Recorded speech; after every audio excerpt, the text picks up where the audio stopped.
An MLS showdown in the desert. Get ready for a night of top-tier soccer as Phoenix Rising hosts Major League Soccer's Houston Dynamo for the first time ever, Wednesday, May 7th at 7 p.m. It's a round of 32 clash in the Lamar Hunt U.S. Open Cup, and tickets start at just $9. The first 2,000 fans from the gates will score a limited edition Phoenix Rising t-shirt, and the night features fan-favorite drink specials throughout the stadium. It's more than a match, it's a moment. Bring the noise, bring your jersey, bring a friend or five. Get your tickets now at phxrisingfc.com.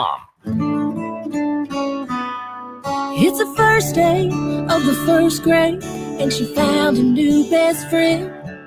It's a laid-back Sunday afternoon you wish would never end. The homemade taste of Bluebell and good friends gathered round. The good old days are being made right now. Chocolate lovers are going absolutely bananas over our new Bluebell Banana Fudge. Rich milk chocolate ice cream swirled with a scrumptious banana-flavored ice cream. Your favorite banana fudge bar, now in a carton. The good old days are being made right now. The good old days are being made right now. Look for Bluebell ice cream at all Bashes and select AJ's Fine Foods. How do you feel when you switch to Geico and save on your car insurance? It's like unloading the grocery bags from your car and you decide you can get all the bags in one trip. I can do it. So you load up all 14 grocery bags on both arms. Sure, you can't feel your fingers and forgot to take your house keys out. Almost there. But you never put down one bag and you made it inside all in one trip, like the bag-carrying boss you are. Yes. Yep, switching and saving with Geico feels just like that. Get more with Geico. Every day, savings, energy efficiency, rebates. Every day at APS, you have ways to save energy and money. We know how important it is to keep your bill as low as possible. That's why we offer programs to help you manage your energy use. Schedule a home energy checkup for savings recommendations tailored to your home. Find rebates on smart thermostats. Compare your rate plan options and switch to the plan that would have saved you the most money. Find ways to save at aps.com/brighter. Yo, this is Flavor Flav, and I am coming at you with one of my flavor faves, Raisin Cane's. So when you're looking for flavor fast, order in a flash, online or on their app. Raisin Cane's. One love. AM 1060 KDUS Tempe Phoenix and KSLX HD2 Scottsdale Phoenix.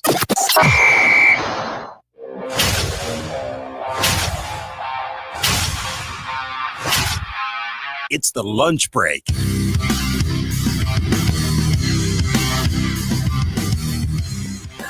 The Diamondbacks continue their gauntlet in Philadelphia, although some reinforcements may be on their way, and the Suns have made their changes official. Welcome into the Friday edition of the Lunch Break. You're on KDUS AM 1060, streaming on the KDUS AM 1060 app. And you can watch the program over on the KDUS AM 1060 YouTube channel. Chris Schubert with you for the next 2 hours. We got Evan behind the glass, pushing all the buttons, taking your phone calls, 480-864-1060. And we'll get you set for the weekend of action for the Diamondbacks, who will play games 4, 5, and 6 of this 16-game gauntlet against a who's who in the National League. It was the best team in baseball for the last 3 days, the New York Mets. And they will now continue that stretch into Philadelphia. A lot for us to get to with the baseball team. But we start with the moves that were made official yesterday, and it is a move that has us asking a lot of questions. Time for our top story of the day. It's the Daily Special. It was first a rumor from Mark Stein pointing in the direction of Brian Gregory taking over as the general manager, or at least being an addition to the Phoenix Suns front office. Again, addition is not using that word correctly. It was a promotion. But that's where the rumor first started. It was then reported yesterday from Shams Charania. The Suns put out a statement about it, and it is official. These are the changes that the Suns are making to their front office. Brian Gregory is being promoted to the general manager role, and James Jones is transitioning into a senior advisor position with the Phoenix Suns. So that is what the Suns did yesterday, making those changes to their front office. Let's start with, who is Brian Gregory? He was hired as the VP of Player Programming. I don't know what that is. I don't know what the VP of Player Programming does. It sounds like a made-up title. I know it's not. I know Brian Gregory had some responsibilities. Doesn't it sound like what somebody would do for like NBA 2K? It definitely has a feel of a video game. You're playing a franchise mode with your buddies, and everybody's passing the controller around to work on the franchise. Oh, yeah, you're the VP of Player Programming. That's your job here in this franchise that we're running together. It does feel made up in a lot of ways. My assumption, just trying to use some context clues of who Brian Gregory was before he got to the Phoenix Suns, what his background. Trust me, we have a lot to say about Brian Gregory's background, but we're just telling you who Brian Gregory is and what his experience is. Then we'll give you our thoughts. We have plenty of them here throughout the course of the show. My guess is, as the VP of Player Programming, he was instrumental in probably coming up with specific practice plans for players, probably good at working on stuff they can do outside of practice time, probably part of the scheduling. This is a college basketball coach. Brian Gregory was a college head coach in Dayton, Georgia Tech, South Florida. That is his resume. If you had a LinkedIn page for Brian Gregory, if you went to his Wikipedia page, all of his stops are in the college basketball ranks before getting to the Phoenix Suns a couple of years ago to be an advisor to Frank Vogel. And then after that, when they made their coaching change from Vogel to Budenholzer, he was promoted to the VP of Player Programming. And he was reportedly instrumental in the draft plans that the Suns put together a year ago in drafting Ryan Dunn and Oso Ighodaro. That is his claim to fame at the NBA level, because so far, and perhaps I've missed something, maybe something has fallen through the cracks, I haven't seen anybody touting his accomplishments as the VP of Player Programming. I haven't seen anybody point out something he did in that role. The draft has been the thing that has come up most in touting what Gregory has provided to the Phoenix Suns. So a college head coach, Dayton, Georgia Tech, South Florida. But that's not all of his college stops, because one college stop in particular has a lot of people up in arms today. He was an assistant with Tom Izzo in the 90s at Michigan State, and he coached Matt Ishbia when Matt was a walk-on member of the Michigan State Spartans. And I can already hear the pain on your end. I can hear the frustration without even talking to any of you today, without even taking phone calls on this, without even looking over to the YouTube live chat. I can already feel the frustration that this front office change that the Suns made yesterday is somebody that Matt Ishbia knows, and it is a Michigan State connection, and it's not really nepotism, but it is a brand of nepotism that has led to this job being given to Brian Gregory. I get that that's where a lot of you want to start with your pitchforks today. Gregory was brought into this role of VP of Player Programming last summer when the Suns revamped their front office. They brought in Matt Tellem over from Brooklyn, supposed to be a really smart cap guy, was supposed to help with some of those, because the Suns last summer were a team that were operating above the second tax threshold, above the second apron. And when you're an above the second apron team, we saw this last year, you have no tools in your toolbox. You have no way to seriously improve your roster. And so they brought in somebody like Matt Tellem, who's well-versed in the cap and felt was a really strong asset to help them maneuver when they didn't have a ton of maneuverability. They didn't have a lot of levers that they could pull to try to improve this roster, even though they wanted to give it one more go. So when they made that hire of Tellem, it's when they announced that they were promoting Brian Gregory from his advisory role to the coaching staff into this VP of Player Programming. And we learned when they made this hire yesterday about his involvement And I don't know how involved. Mark Stein said he was part of the draft plans, instrumental in the draft plans last year with Ryan Dunn and Oso Ighodaro. So what does that mean? Did he point those guys out to the rest of the room? Is he the guy who made his voice the loudest and said, these are the guys that would help our team? I need a better understanding of what that looked like. And not to get ahead of the show here today, but the reason why I need to get a better understanding of what that means, that he was instrumental in the draft plans, is that's really all we've got here from a resume perspective. That's the only thing we can hang our hat on potentially. I won't even actually hang the hat yet. Potentially, we can hang our hat on him being a good drafter, having a good scouting gut. Again, potentially. I need to know more about how instrumental he was in those draft plans. What was his exact role? What did he do that led the Suns to getting Ryan Dunn and Oso Ighodaro? Again, I don't want to do the show before the show. We are going to get to this over the course of the next 2 hours.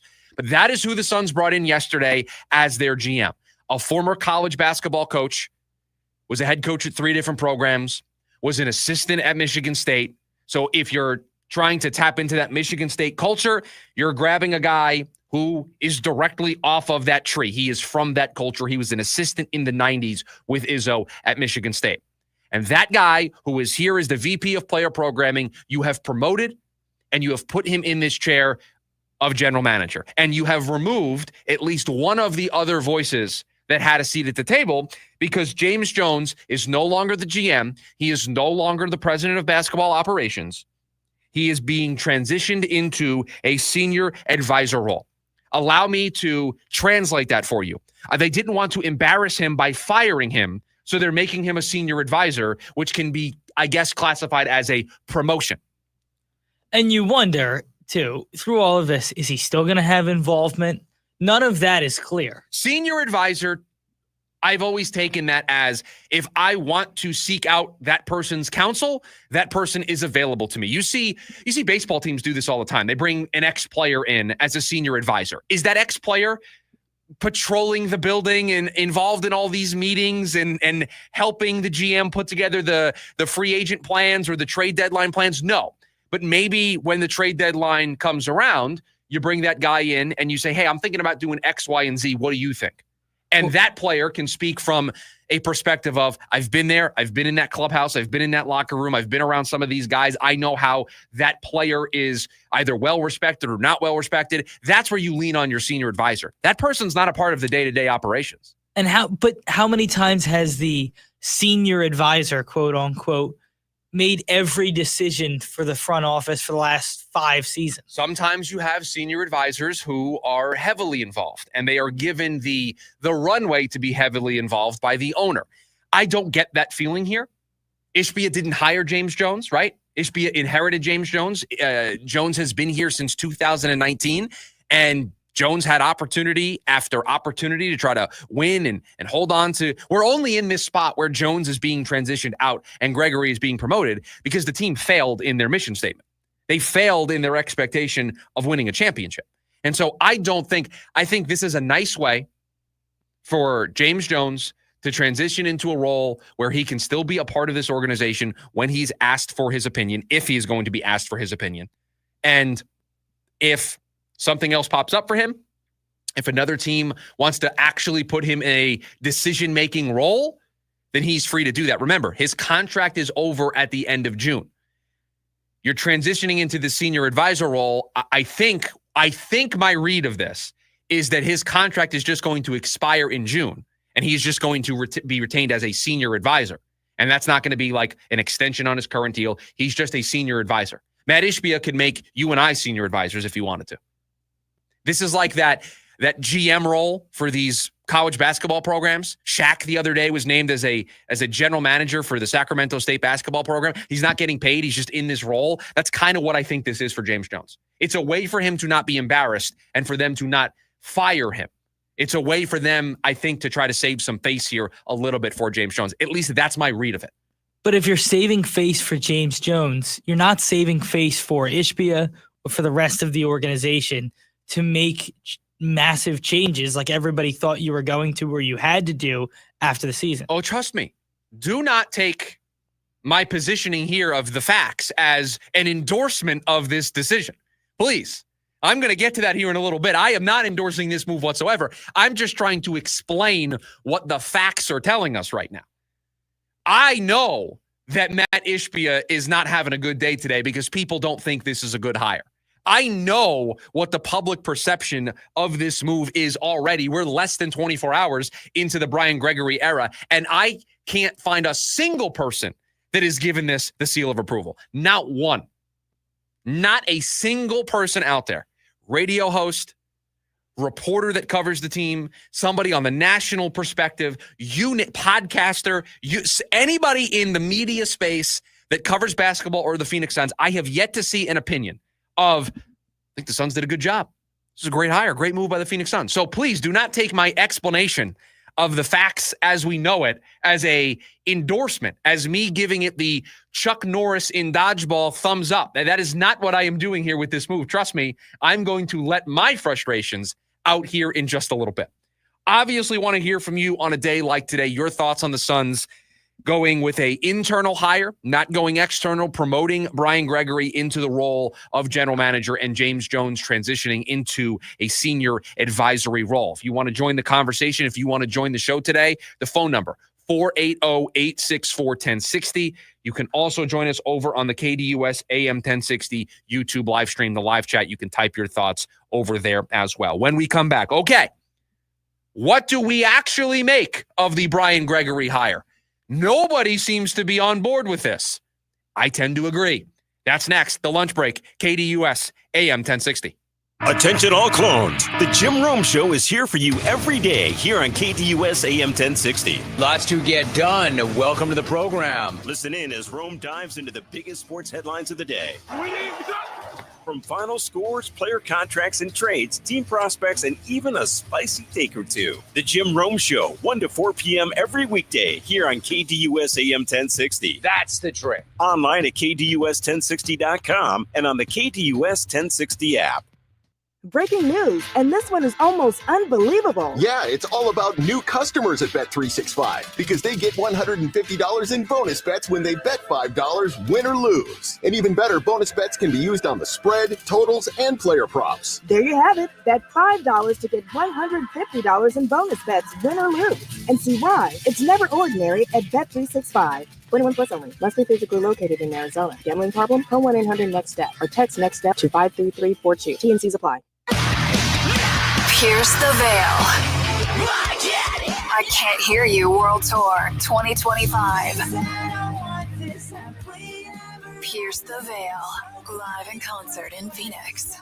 With Sleeping with Sirens and Beach Weather. Live at Talking Stick Resort Amphitheater, June 15th. Get tickets now at livenation.com. Part of the America First Credit Union Concert Series. Welcome to Disneyland. Get excited to join the Disneyland Resort 70th celebration. Because it's not a celebration without you. With all the decor, the new character outfits, and dazzling shows. Everyone's excited to join. Delight in special 70th experiences, like an all-new World of Color show. The returning favorite, Paint the Night Parade. And so much more. The fun starts May 16th, 2025, only for a limited time.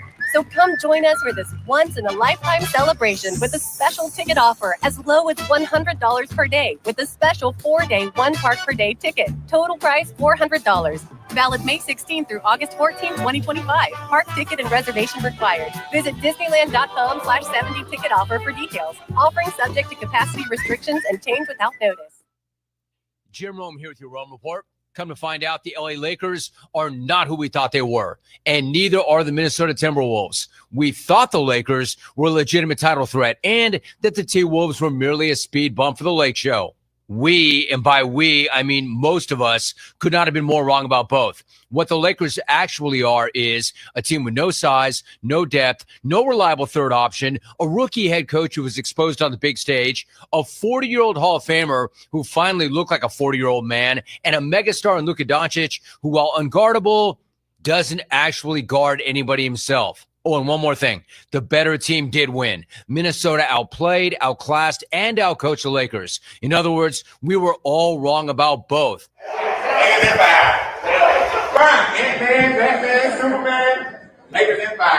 So, an apology for the T-Wolves and a question for the Lakers. Now what, y'all? Y'all need to own it and fix it stat.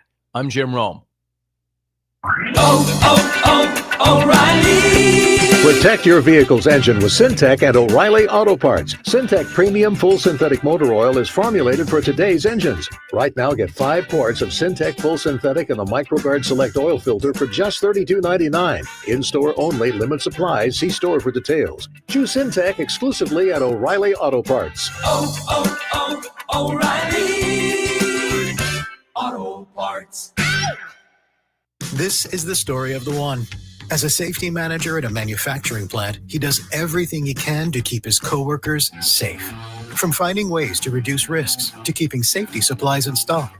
And for that, he relies on Grainger. Grainger offers a broad range of quality products and next-day delivery, so he can always play it safe. Call 1-800-GRAINGER, click Grainger.com, or just stop by. Grainger, for the ones who get it done. Ready to tackle each morning with the best sports information coming at you? I'm going to take a logical approach. Get that weekday mornings on KTUS AM 1060 from 6 to 9 a.m. with the Dan Patrick Show. Dan Patrick, the Danettes, sports icons, sports legends, celebrities, poll questions. The Dan Patrick Show has it all. It's a crapshoot. Be sure to lock your dials to AM 1060 or 100.7 HD2 from 6 to 9 a.m. Mornings just got better. This story is about us.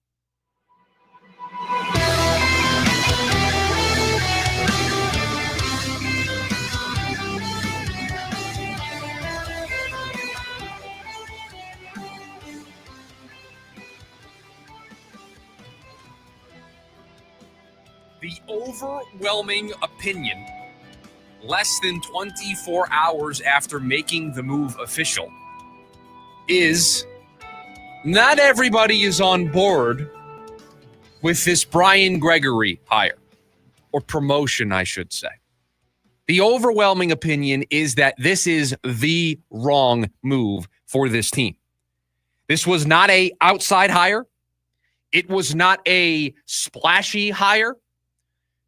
Maybe we were wrong for thinking this, but I know I thought it in the moment that when Matt Ishbia was in front of that podium answering those questions, giving his mission statement for the offseason, talking about change and the new identity of this team, I just assumed, and maybe that is my fault, I assumed they were going to look external for that change, that they were going to look external for that new identity, because I didn't think anybody that was currently in the building deserved a chance to fix the mess that they were a part of creating. Before yesterday, how many of us knew who Brian Gregory was? How many of us knew that there was a VP of player programming? The silence that I just left there is the answer. Nobody knew who Brian Gregory was before yesterday. Nobody knew what role he had within the Phoenix Suns. Nobody knew before the rumors came out that he was potentially where Matt Ishbia was leaning. Nobody knew who Brian Gregory was. And there is sometimes a way to justify these types of moves when you go with somebody internally and you promote them, and it's somebody who the fan base maybe isn't familiar with. And you do so in the name of continuity. You do so in the name of, hey, our old executive retiring, our old executive leaving to go to another job, but we kind of like what we're doing here. We kind of like the direction things are going in. So we want to keep the continuity. So let's get somebody off of that tree that's worked in this building, that knows what we want to do. Continuity is the only reason, in my mind, why you would try to promote internally at this point. I don't want the continuity of last year. I don't want a continuation of what we saw for the last 2+ seasons. I want new. I want fresh. I want somebody that's going to bring a new vision, a new direction to this team. And perhaps Brian Gregory will do that. I just don't believe promoting somebody internally, promoting somebody that you have these types of connections with, and it feels like you're just hiring somebody that you're comfortable with, lends you to the space, the laboratory, for you to change that vision. It feels like a way for you to go down the path of maintaining the status quo. I don't mean this as an insult. I don't mean this as a personal attack. None of this is against Brian Gregory, the person. But Brian Gregory has no experience that would land him on a short list anywhere to be an NBA GM. He does not have a single credential on an NBA resume that would land him on the short list of any other team's GM search. He wasn't an AD in college. He wasn't part of other NBA front offices before coming to the Phoenix Suns, just waiting for his big break. He has none of that on his resume. He has zero experience sitting in that GM chair. He has zero experience anywhere else that would lend you to think he could be a good GM. And mind you, this is the guy that the Suns have tapped to handle the most important offseason, at least since I've moved here to Phoenix 13 years ago. The most important offseason in nearly 15 years is being handed to a guy whose best quality we can say is he was somewhat a part of their draft plans last year, and we like what they did in the draft. You have an offseason right now. If I am to believe what you told me 2 weeks ago, you got to start over. You got to have a new foundation. The reason why the last couple of years have ended the way that they have ended is because you didn't have the right identity. You didn't have the right culture. Those two buzzwords mean you got to strip it down to the studs and start over with a new foundation. This is a foundation building summer for the Phoenix Suns. The base that this new house is going to be built on, and already less than 24 hours in, that foundation is on shaky footing. Saying that Brian Gregory's resume lacks the necessary experience, that's an understatement. That is an understatement for a guy who has been a college coach for most of his career, who doesn't have a track record of producing a bunch of players in college that have gone up to the NBA level and have become superstars, have been all-stars. He doesn't have that track record. You can't miss this offseason on hiring the right coach for this culture. You can't miss on making this Kevin Durant trade. You can't miss on deciding what you want to do with Bradley Beal this offseason. All of those tasks are being left to a guy that we know nothing about and has zero experience doing any of it. Part of a Kevin Durant trade, part of making that trade is going to be the connections that you have to be able to have those conversations. Perhaps that's why James Jones is being kept around as a senior advisor. I don't know if Brian Gregory is a good evaluator of talent. I don't know. If you're asking me to take Ryan Dunn and Oso Iguodala being drafted by the Suns as proof positive that Brian Gregory is a good evaluator of talent, I'm going to need more than that. I'm going to need a more expansive resume. You are putting a guy in the chair that has never made a trade, has never called the league office and submitted a trade. How am I supposed to trust that he is going to maximize this return?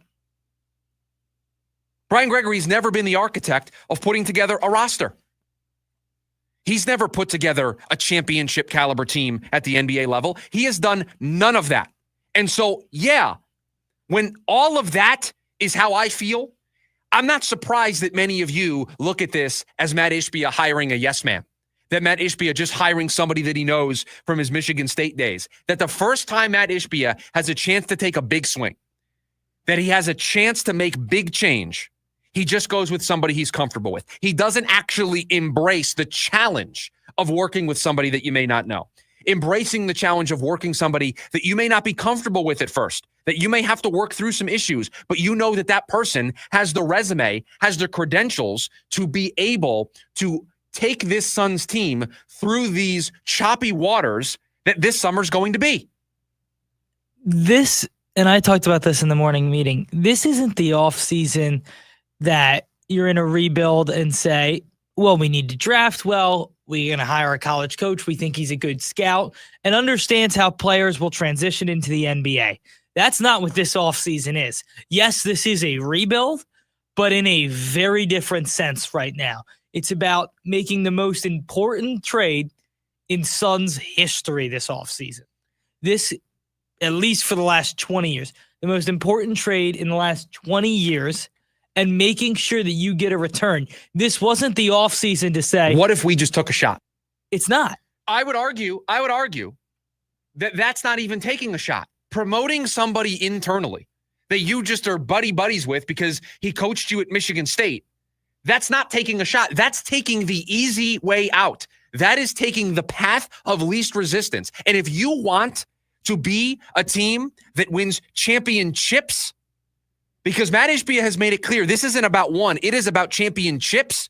You don't get there by always taking the path of least resistance. It's hard to win in sports. It's difficult to reach that mountaintop. Ask the Denver Nuggets. Ask the Milwaukee Bucks. They got to that top, and they have not been there since. Now, it's only been a couple years, but it is difficult to win a championship in any sport. You can't always be looking for the path of least resistance, and that is what I think Matt Ishbia chose in hiring Brian Gregory. If you can't tell, I am not a fan of this move. It doesn't actually make the meaningful changes, and it puts somebody in control. It puts somebody in the seat that, and you pointed this out to me this morning. You used a phrase that I loved in the morning meeting, Evan. You're going to need some beginner's luck to get through an offseason where you need a lot of things to go right. You have to hire a really good quality coach that's going to be able to institute this culture. You are changing the culture of your basketball team. That is a difficult lift. That is a big task. You have to navigate a Kevin Durant trade and maximize that return. You have to decide what you're going to do with Bradley Beal, waive and stretch, buy him out, whatever you're going to do. And you have to make sure that that fits with the financials of what you're trying to do long term. You have to draft. You have to build a roster, and you are putting that in the hands of somebody who's never made a trade, has never signed a free agent, has never conducted a draft as the final decision maker. So it's one of two things for me. You're either betting on beginner's luck with Brian Gregory and that he works out and he is a good general manager, or the scary alternative is Brian Gregory is in this role so that Matt Ishbia can do more and have a bigger say in the way things are going for the Phoenix Suns. And I don't like that reality either. I don't like that pathway either. The Suns do not have a big margin for error this summer. And they are placing their bet. Matt Ishbia is placing a bet on a guy who has never sat in the GM chair before. I can understand going with a young NBA assistant as your head coach. You needed somebody with at least a little bit of experience for this job, for this task. And this was it. Again, could we be wrong? Yes. Is Brian Gregory going to have every opportunity to prove us wrong? You betcha. But right now, as we sit here, this feels like a massive, massive mistake that at the end of this summer, we are going to be ripping our hair out for the mess that the Suns put themselves in. When we come back, we got our first look yesterday at a post-Justin Martinez bullpen. And you know what? Didn't look all that bad. That's next, the lunch break, KDUS, AM 1060. Join in on the Sports Zoo on your ride home from work with Dave Rooster Bierstein. Join Rooster as he lays down what's happening around sports and makes it clear what's on his mind. Oh, my. Catch the day's craziest stories and some of the latest numbers from the sports books across the valley. The Sports Zoo with Dave Rooster Bierstein. Yeah, I think that's kind of a wild option. Weekdays 5 to 6 p.m. on KDUS AM 1060 and on the KDUS 1060 app. Shinedown. Dance Kid Dance Tour. Live in Phoenix. Footprint Center, Saturday, August 2nd. With special guests, Bush and Morgan Wade. Get tickets now at LiveNation.com. It's about to get heavy. Shinedown, live in concert. For more, visit Shinedown.com. As the old saying goes, size matters. At Morgan & Morgan, we have over 1,000 lawyers and nearly 6,000 people on staff. But at the core, this is and always has been a family business. Our family watching out for your family. Call us or email us 24 hours a day, 7 days a week, even on a Saturday or a Sunday. And if you ever have a problem, call our mom. Morgan & Morgan. For the people and your family. Injured? Dial pound law or visit forthepeople.com for an office near you. Today at Denny's, buy an original Grand Slam or an All-American Slam and get another for just $1. It's the biggest, yummiest deal in America. One slam for $1. Only at Denny's.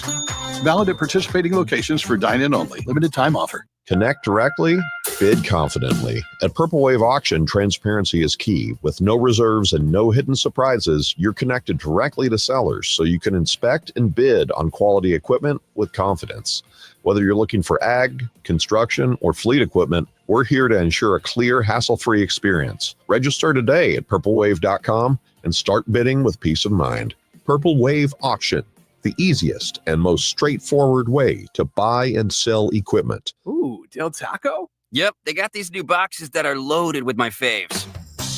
LB boxes, come on, can I get a Del, yeah? Del, yeah. What was that? Oh, I bring these guys everywhere. Really enhances the experience. Introducing El Big Boxes from Del Taco. Choose from the $5 Classico, the $7 Mex Faves, and $9 Amerimex box. More food, more flavor, more value. Only at Del Taco. Del, yeah. Price of participation may vary. I'm sure everyone says this, but my mom really deserves the world. This year, I finally found a Mother's Day gift that comes close. She loves Hellsberg, so I'm getting her these timeless gold earrings she can enjoy for years to come. They feel special enough to show how much I truly appreciate everything she does for me. And I mean everything. I even sent my dad a link to the Diamond Eternity band he'll be getting her, too. Save up to 50% on Mother's Day gifts Mom will cherish forever. Visit Hellsberg.com or a store near you. Save on quality treats and eats during our Mother's Day event at Whole Foods Market. Discover only the best for mom with deals on flowers, candles, brunch favorites, decadent desserts, and more through May 11th. Shop in-store or online today. The Varsity Sports Show with Vince D'Alicio is your hub for everything high school and college sports. Join Vince and friends as they give you the full picture on student athletes and where they're heading. Live interviews with coaches across the valley. Asking some of the tough questions. Varsity recaps and in-depth interviews with tomorrow's sports stars. The Varsity Sports Show with Vince D'Alicio. Live every Saturday morning from 9 to 11 a.m. Here on KDUS AM 1060 and on the KDUS 1060 app.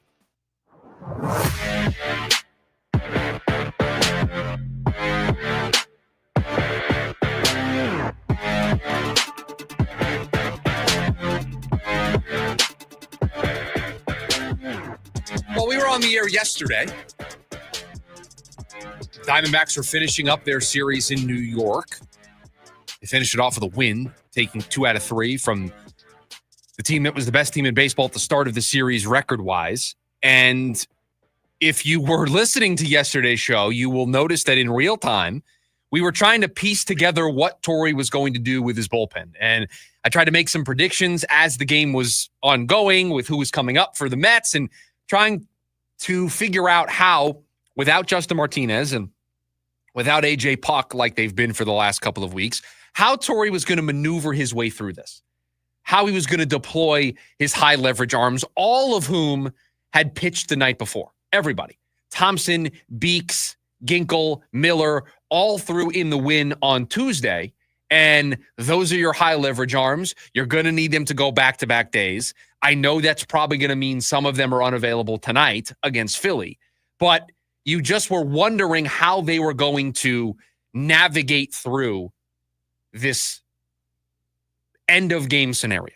Well, we saw it yesterday. It was Ryan Thompson in the 7th. It was Kevin Ginkel in the 8th. And it was Shelby Miller handling the duties in the 9th. It was a clean look at these 4 guys. Why do I say that? Because all 4 of them worked the day prior. So Torrey didn't have to avoid a certain guy. He had everybody available to him. And so this is how he deployed it. Thompson, Ginkel, Miller.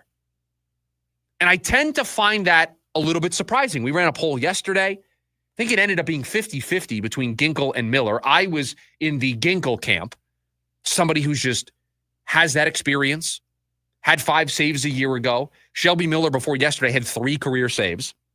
And I thought that Torrey would lean towards the guy that he has the long-standing relationship with.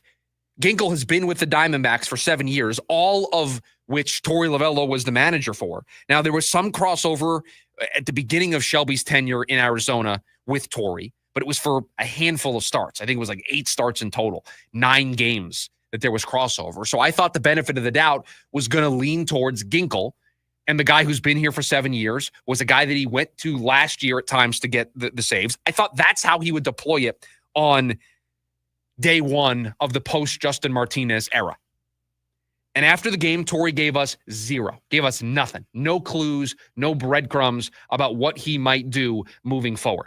That it's going to just be not an up-in-the-air thing. He probably has a feel for what he's doing, but he kept all of his options open in the press conference after the game yesterday. Now, all of you know this who listen to this show regularly. I am on the record. I like to have my bullpen with defined roles. I like to show up to the ballpark knowing who my 7th inning guy is, knowing who my 8th inning guy is, knowing the guy that I think has the nerves of steel, that I trust to get those final 3 outs in the 9th inning. And that guy is different than the other 2 guys. There's one guy out there that I know has the nerves of steel, that has the stomach for the 9th inning. That's how I would manage. I would make sure that even if I don't have my ideal closer, I put somebody in that role so that I can try to begin to work backwards and map out how I'm going to get the 27 outs. But in this scenario, I can understand why Torrey may not want to be committal, because I do think there is a difference between the way we talk about Justin Martinez and the way we talk about AJ Puck, and then these guys that are going to be the candidates to hold down the 9th inning. I think Justin Martinez, stuff-wise, is a special, special pitcher. There aren't many in the game that are throwing sinkers that hard. He is a unicorn. He is a one of one to throw that pitch that hard with that type of movement to go along with his excellent splitter. So I lean towards, if I've got a Justin Martinez at my disposal, that's my closer, because I'm a stuff guy. If you're going to be put in the 9th inning for me, you need to throw gas. Gasoline is what I need from you in the 9th inning. I need heat. I need high octane. I am going to make you swing and miss type stuff, because you may be called on to come into a game where it's 4-2, 4-1, and there's a runner on base, and you're getting called into a scenario where you can't allow a ball over the yard, or it's a 1-run game and you can't allow any contact. So I want stuff. I want swing and miss stuff. And you look up and down the guys they have now, Ginkel, Miller, Beeks, Thompson. I think Ginkel has the best stuff out of these 4 guys, but nobody has the stuff of the level of Justin Martinez or even AJ Puck for that example. AJ Puck has really great stuff, and he throws it from the left side of the plate. That is a unique thing to have in the back half of your bullpen for the 8th and 9th inning. So as much as I don't like it, as much as it's not what I would do, I do think there's a reasonable approach to maybe playing a little bit more matchup based, because you don't have this slam dunk, overwhelming stuff. Ryan Thompson maxes out at like 92 miles an hour. More of a command guy, has some good break on his breaking stuff. Ginkel's the guy that brings you the high octane. He's gotten it up there 95, 96 in the past. His velocity to start the year is a little bit down. It's only two outings, so need a small sample size alert. But you don't have the overwhelming, powerful stuff that's just going to make hitters crumble. You can mix and match, and okay, there's two lefties here in the ninth. I got to save Jalen Beeks to get those two lefties. Or I think Thompson's stuff matches up against these righties better. That's how we're going to do it. I can understand maybe wanting to let this play out a little bit more before having these refined roles. The two questions I had based on yesterday, and obviously the bullpen did a nice job of getting out of there with the win. But one, Torrey really didn't go lefty-lefty in the eighth, like we talked about. Not going Beeks in the eighth was surprising to me. To get Lindor from the right side where he has less power, you go lefty-lefty for Soto. They go to Ginkel there. He gives up the home run to Soto. Right? Which proves our point of you maybe want to put Beeks in that spot. So I wonder if that's going to continue to be righty-lefty doesn't matter, or maybe Beeks wasn't available for some reason that Torrey didn't explain yesterday. But it was interesting to see Ginkel come out in a situation where you had said it, and I can, kind of agreed. That was a lefty spot in the eighth inning with those three hitters coming up. And then my second question comes with Ryan Nelson. And listen, we talked about 4 days ago about Erod and Ryan Nelson switching roles, and maybe Ryan Nelson can come in and be your fifth starter. But you're getting to a point where one of these guys probably needs to be locked up in the bullpen and commit to a bullpen role. And if that's the case, maybe you can start to use Ryan Nelson in high leverage 7th, 8th, 9th inning roles. Here is what's going to be really interesting about tonight's game. And it's your turn now. The Diamondbacks are facing your team, the Philadelphia Phillies. But for the Diamondbacks, what I am going to be really fascinated to pay attention to tonight, Ginkel worked 2 days in a row. Miller worked 2 days in a row. Thompson worked 2 days in a row. One would assume that in May, you are not working those guys 3 days in a row. So one would assume coming into tonight, you don't have Ginkel. You don't have Shelby. You don't have Ryan Thompson. And was that part of the thinking of holding Beeks back? I think my argument would have been use Beeks there, hold Ginkel back for today. But maybe that's the reason why he held somebody back and he chose Beeks for whatever reason. You get the Phillies lefty-heavy team. I'm trying to come up with a reasoning why he didn't go with the lefty against Soto and Lindor. But that's, to me, at least yesterday, I looked at yesterday's game as you manage it like a playoff game. If you have the chance to steal the series in New York, you take the chance to steal in New York. And it felt like by not using Beeks yesterday, you're playing for tomorrow or you're playing for today. I think. And that rubs me slightly the wrong way in a series that felt as if it was a must win, especially with the chance to take 2 of 3 from the best team in baseball on the road. Yeah, and you got the win, you got the series win, and you use those 3 guys. And so maybe the punishment, the price for doing what you did yesterday is you're shorthanded today. And if you are in a close game late, you don't have the arms to hold up over the course of 9 innings today. That's the price may be you gave up today to try to hold on to yesterday, and you tried to walk this fine line by holding Beeks back, or maybe, again, we're just guessing here. But tonight's going to be really interesting because if they're in a close game, I don't know if they're going to have the horses available to get them the 6, 8, 6, 9, 12 outs that they're going to need to try to hold off the Philadelphia Phillies. They have Merrill Kelly going tonight, so the best thing they could ask from Merrill is 7 innings. You got 6 or 7 innings, you have Beeks available for 1 inning, and then you throw somebody in there to try to close it in the 9th. Again, that's ideally mapping it out, but they are going to be shorthanded tonight. I'm just assuming that the 3 guys who pitched back-to-back days won't go tonight. When we come back, we open the show talking a lot of bad about the Suns' hire of Brian Gregory. What is the pathway for the Brian Gregory hire to be a good one for the Phoenix Suns? That's next on the lunch break. KDUS AM 1060. James Out West, your home for sports down here in the desert. Join James and Pat the Stat Guy as they recap the weekend and dive deep into the numbers for the NFL, NBA, college sports, and more. That's 5 seasons of 1,200 yards. Player stats, team numbers, and contracts are just the start of the discussion for James and Pat. He started 815 career games. He threw 749 complete games. There's no hiding when it comes to stats. It's James Out West every Monday night from 7 to 8 p.m. right here on KTUS AM 1060 and on the KTUS 1060 app. Lincoln Park. From Zero World Tour 2025. You ready?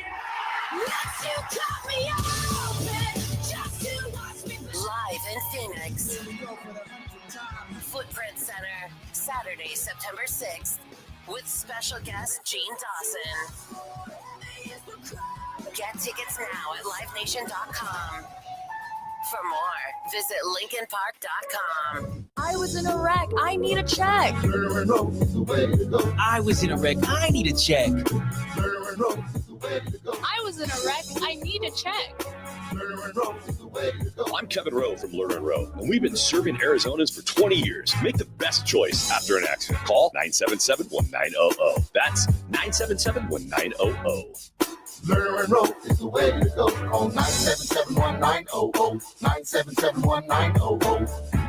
Get tattooed by award-winning tattoo artists at the Grand Canyon Tattoo Convention, Friday, May 2nd through Sunday, May 4th at the Phoenix Shrine Auditorium. Artists from all over the world specializing in black and gray, traditional, new school, and more will be on-site ready to tattoo. Enjoy free parking, food, daily tattoo competitions, and more. Hours are Friday, 2 p.m. to 10 p.m., Saturday, noon to 10 p.m., and Sunday, noon to 6 p.m. Get your tickets at the door, $30 for the entire weekend. The Grand Canyon Tattoo Convention, May 2nd through May 4th at the Phoenix Shrine Auditorium. Brought to you by Bacanora, Gypsy Rose Tattoo, and Shack Builds. Meet Barkley.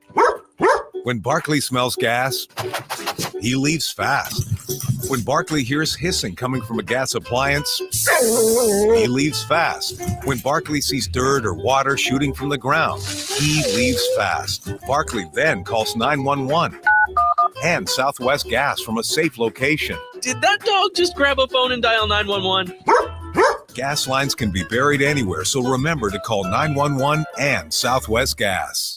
Start your weekend of ASU baseball over on KAZG 1440. This Friday afternoon, and join the Sun Devils on their road trip to Waco to square off against Baylor. With the start of May, ASU knows that every win counts as they get closer to the Big 12 tournament. The voice of the Sun Devils, Tim Healy, will have the call live. It's game 1 between ASU and Baylor this Friday. Pregame at 4:15 p.m. and first pitch at 4:30 over on KAZG 1440 and online at KDUS1060.com/Sun Devils.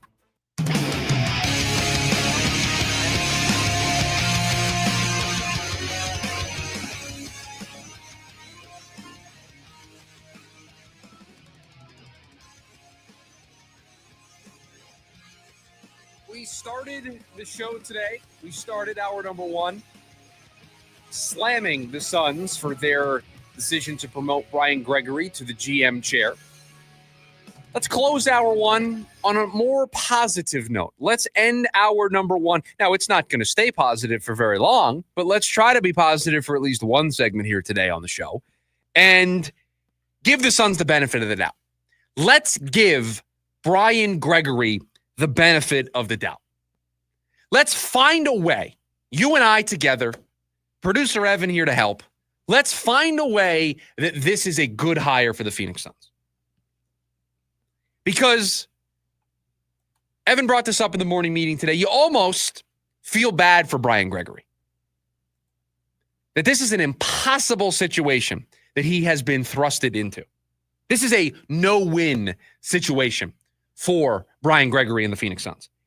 Every move the Suns were already going to make this offseason was going to be under extreme, intense scrutiny. Everything was going to be under a microscope. We were going to overreact to everything they did.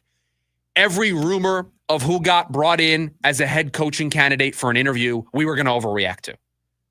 Every potential rumored free agent or Kevin Durant trade proposal, we were going to overreact to. We were already going to do that because we're already uneasy about this summer. We're already a little nervous about what this summer is going to be for the Phoenix Suns.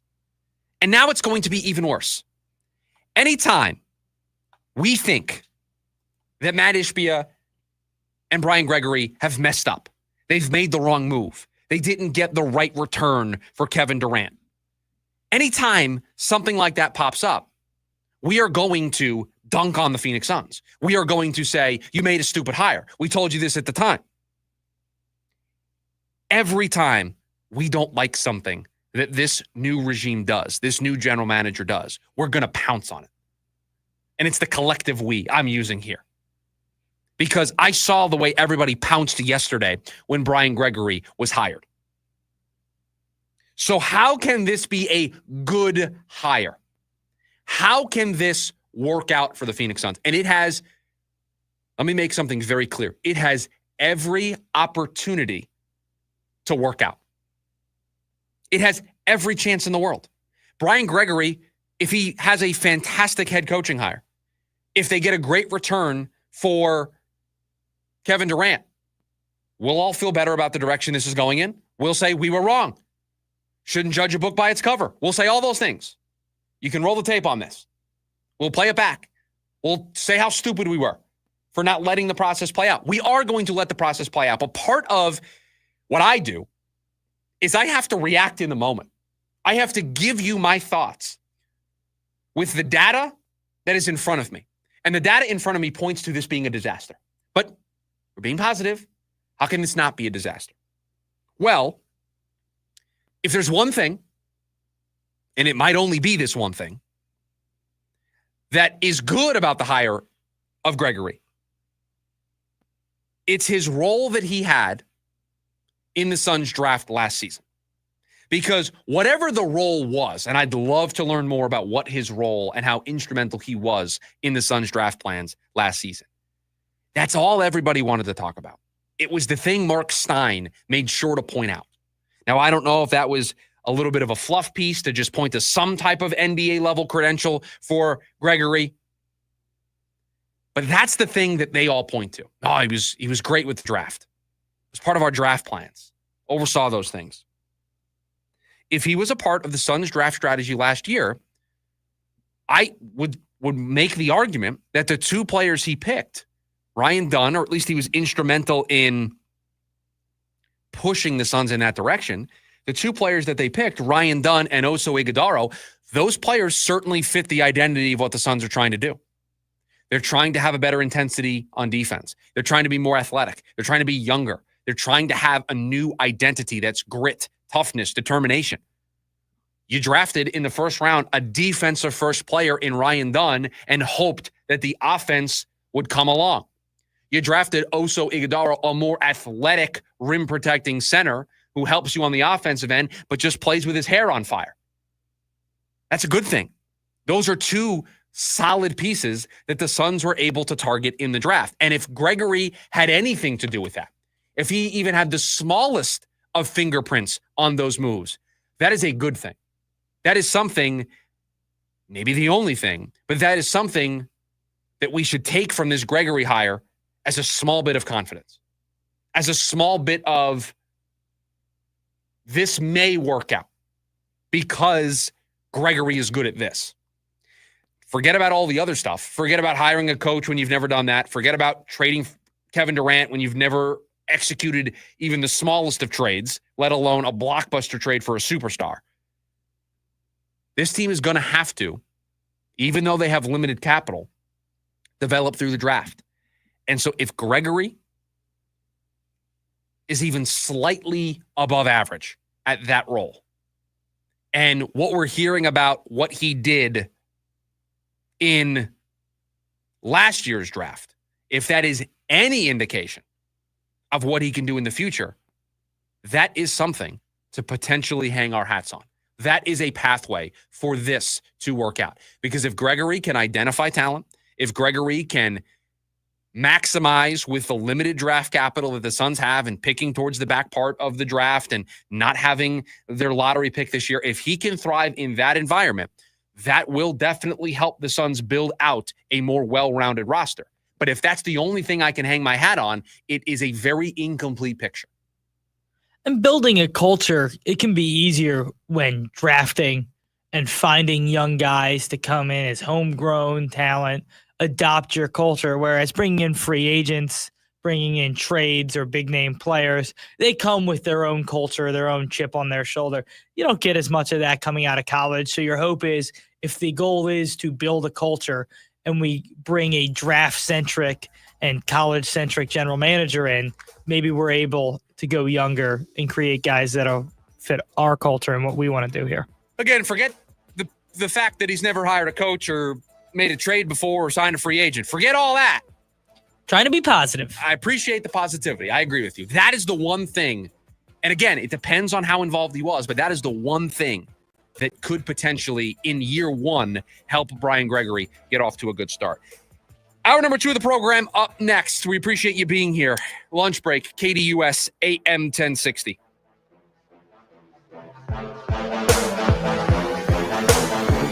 AM 1060 KDUS Tempe Phoenix and KSLX HD2 Scottsdale Phoenix. An MLS showdown in the desert. Get ready for a night of top-tier soccer as Phoenix Rising hosts Major League Soccer's Houston Dynamo for the first time ever, Wednesday, May 7th at 7 p.m. It's a round of 32 clash in the Lamar Hunt U.S. Open Cup, and tickets start at just $9. The first 2,000 fans from the gates will score a limited edition Phoenix Rising t-shirt, and the night features fan-favorite drink specials throughout the stadium. It's more than a match. It's a moment. Bring the noise. Bring your jersey. Bring a friend or 5. Get your tickets now at phxrisingfc.com.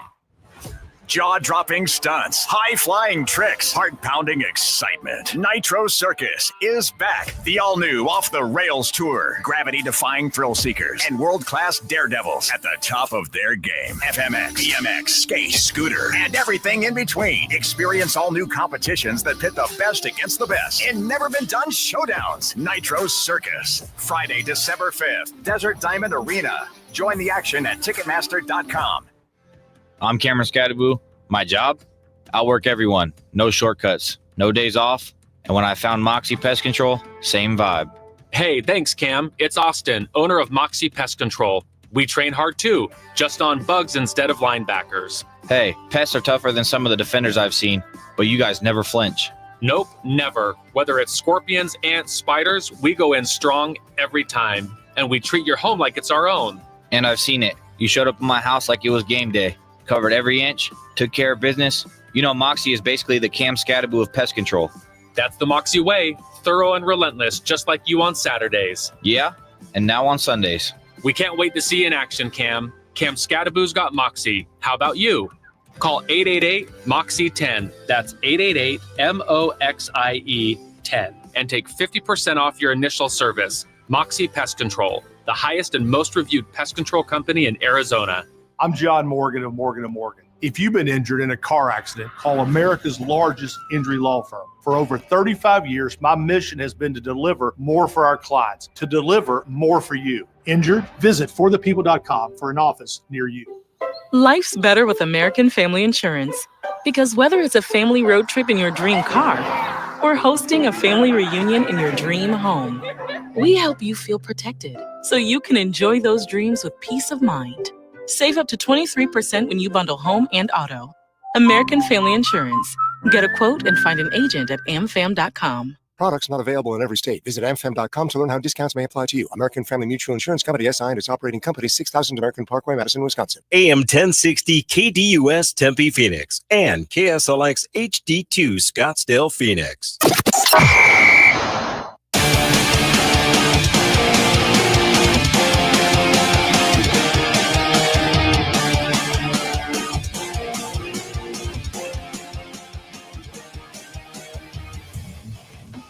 12 o'clock hour of the lunch break here on a Friday. Appreciate you being here, however you may be listening. Got one more hour here for you until it is the weekend. And there's a lot of Suns here today on the program as they hire their new general manager. They promote Brian Gregory from VP of Player Programming into the seat of general manager. And this is the guy that is going to oversee this very important Suns summer, this very important Suns offseason. And something I was thinking about a lot yesterday into today is everybody already over what Matt Ishbia said to all of us 2 weeks ago? Is everybody already done believing what Matt Ishbia is telling us about the future of the Phoenix Suns? I mean, we said after that press conference, the actions are going to speak louder than the words. I would say that the actions stink in comparison to the words. The words were very good. The words sold me on a direction. The action so far, not following up with that direction. And so I wonder if whatever little trust that Matt Ishbia had after that press conference, because he couldn't have had much.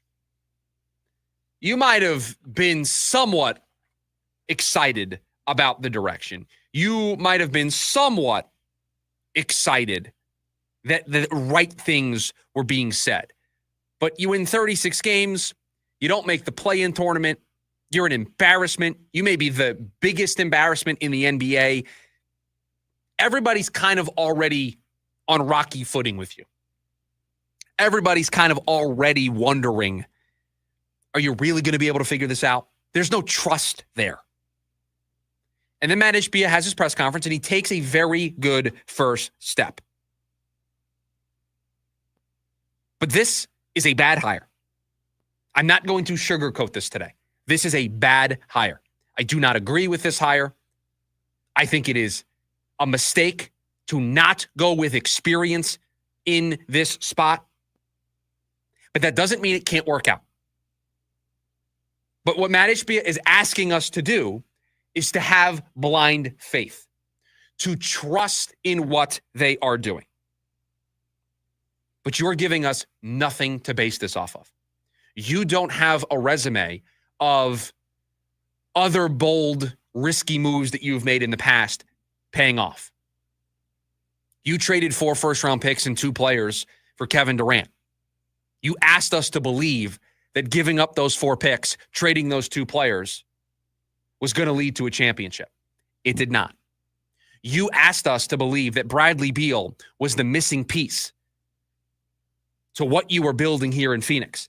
And it was okay that you were trading for that no-trade clause. It was okay that you were trading Chris Paul away and you were making this move. You asked us to trust you, to believe in that. That didn't work out. So you are now once again asking us to believe in something. Something that most of us, I won't even say are on the fence about, are pretty clear in what side of the fence we sit on here. We don't like this. This doesn't give us confidence. We don't feel like the right person is sitting in that chair making the decisions. You are asking us to have blind faith when we have a laundry list of other times where you've asked that and it has not worked out. The beautiful thing about sports is there's always history that you can look back to. There are other examples of teams doing exactly this. The New York Yankees, they fired Joe Girardi. They went out and they hired Aaron Boone. They plucked him from the broadcast booth. They made him their manager. Did not have any big league managing experience. Did not have any experience being a bench coach or a hitting coach for another organization. This is a guy who had a playing career, moved into the broadcast career, was a broadcaster, and then the Yankees, because he played for them, plucked him out and made him their manager. They asked their fans, after they fired Joe Girardi, losing in 7 games in the ALCS, they asked their fans to believe in somebody that they were familiar with, but when it comes to being a manager, was a relative nobody. The reason why they can do that, and the reason why the fans give them the latitude to do that, because they've got a bunch of championships. They have a bunch of hardware. They have the prestige. They have the equity. They have the credentials that they can cash in on and say, yeah, I know what you're thinking, but hey, we're pretty good at this. Trust us. The 49ers, they did this when they hired John Lynch to be their general manager, took him right out of TV, made him their GM. Everybody in San Francisco kind of looked at it sideways. Are you sure? San Francisco said, no, trust us. The fans trusted them. Why? Because overall, it's an organization that has won a lot of championships. They've had a lot of success. That has worked out. Well-run organizations making bold choices. That's what those 2 examples were. I can give you an example of a bold move that didn't work out. The Miami Marlins were having a really bad season. They made the determination in the middle of that season to fire their manager. And who did they have replace that manager? They had their GM Dan Jennings become the interim manager of their baseball team. Dan Jennings had never coached at the big league level in any capacity, had never coached at the minor league level in any capacity, did not have an extensive playing career, if a playing career at all. His credentials from a coaching perspective were at the high school level. He was the GM. He was the guy making the moves. And when they needed to have somebody be the interim, he went down from the GM office and was the day-to-day manager without having any experience doing so whatsoever. I give you these examples because I want to ask you a question today. Are the Phoenix Suns more like the New York Yankees and the San Francisco 49ers? Or are they more like the Miami Marlins? Are the Suns more like the teams that have all of those championships, that can ask their fans to have a little bit of blind faith, that can ask them to buy into something when there isn't really a whole lot to buy into because they have the pedigree, because they have the equity? Or are the Phoenix Suns under Matt Ishbia just the Miami Marlins, making a bold move and not having the credentials or the equity to do so? That instead they have the equity and the credentials of a team that makes those blunders on a regular basis. Which team is the Phoenix Suns? Are they more like the New York Yankees, or are they more like the Miami Marlins? And I think you know, as we sit here today on May 2nd, which bucket they fall into. Another example is when the Raiders brought in Mike Mayock. At least he had a little bit more experience in the draft area, but very similar of he's never run or been a part of a front office in the National Football League. And listen, things went poorly there. Best case scenario, Brian Gregory's draft credentials that everybody wanted touted from last year. Best case scenario, you get Mike Mayock. Best case scenario. That is one example we did not come up with in the morning meeting. We came up with Boone. We came up with Lynch. I came up with the Dan Jennings thing. We went down a whole rabbit hole this morning about Dan Jennings and the Miami Marlins and it being called one of the worst moves in baseball history. Reading about that, by the way, was awesome. So completely forgot about that until this morning. We went down a very big rabbit hole this morning, but that's another good name to invoke here. The Suns are asking all of us to have blind faith. And I think the Suns have burned that faith. They have burned that trust that we potentially could have had at one point, because 2 weeks after you talk about making all of these changes, you just hire a guy that you have connections with because he coached you at Michigan State, and he has zero credentials to be a general manager. We're going to give it time. We're going to give Brian Gregory the runway to make all of these moves. He's going to get his chance to hire a head coach. Perhaps he will hire somebody that wows us. Perhaps he will hire somebody and the reaction from everybody is going to be, they made a great hire, great decision, somebody that fits their culture. If they do, we will give Brian Gregory the credit for making those good decisions. But if he doesn't, we will criticize those moves accordingly. Just because we are critical of this move here today doesn't mean that it can't work out. It doesn't mean that the Suns can't 2 years down the road, 3 years down the road, be holding up their first NBA championship. It is absolutely possible. Just because we don't like this move on day one does not guarantee its fate.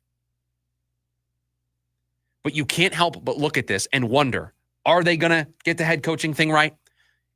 Are they going to be able to maximize the Kevin Durant trade? And the other worry, and it's a worry that we haven't really touched on all that much, is this just Matt Ishbia wanting to have full control of everything? And he's putting somebody in that role that he's comfortable with, that he trusts, but he knows at the end of the day, he can do whatever he wants. He can do whatever he wants regardless. He's the owner of the team. But it does not feel like a scenario where you hire the best of the best and you let the best of the best work. You hire good basketball people. You let the good basketball people do their jobs. Does anybody think when you hire a guy that coached you at Michigan State, that you've had a buddy-buddy relationship with, does that sound like I'm going to hire the best and let the best do their job and I'm going to back out? Remember, all we were told from Matt, from James Jones, from Josh Bartelstein, no, Matt isn't involved. Matt's not involved at all. He's the owner. We keep him up to date on things, but he's not meddling. He doesn't make these decisions. The basketball people make these decisions. Really? Your first chance to hire a basketball executive, and you hire somebody that sends a message out to everybody that you're involved. Sends a message out to the world that you are a meddling owner. That's just the optic. Now, we did say that the Suns, when they hired a head coach, weren't going to try to win the press conference, right? We thought that was the approach should be, don't try to win the press conference. You certainly would anticipate that this hire is not a winning the press conference hire. So we are already going into Gregory's first press conference when he officially gets introduced as the GM. We're already going into it looking for anything to pick on. I wonder if in that press conference, he can change my opinion. I am willing to have my opinion be changed here. I am willing to hear him out, to see what he's able to do, and allow his actions to speak. We've been big on that this offseason. I am willing to let that happen.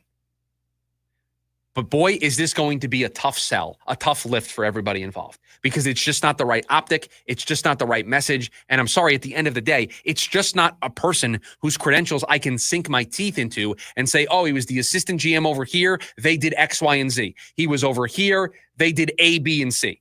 He worked with this guy. He was under this GM tree, and try to piece together a story to tell all of you that explains why this is a good hire. I can't do that because there's zero experience to draw on. Zero. None whatsoever. And so this may be a speed run in burning whatever little trust you still had as an organization. You are really testing the trust and the die-hard nature of Suns fans by this move.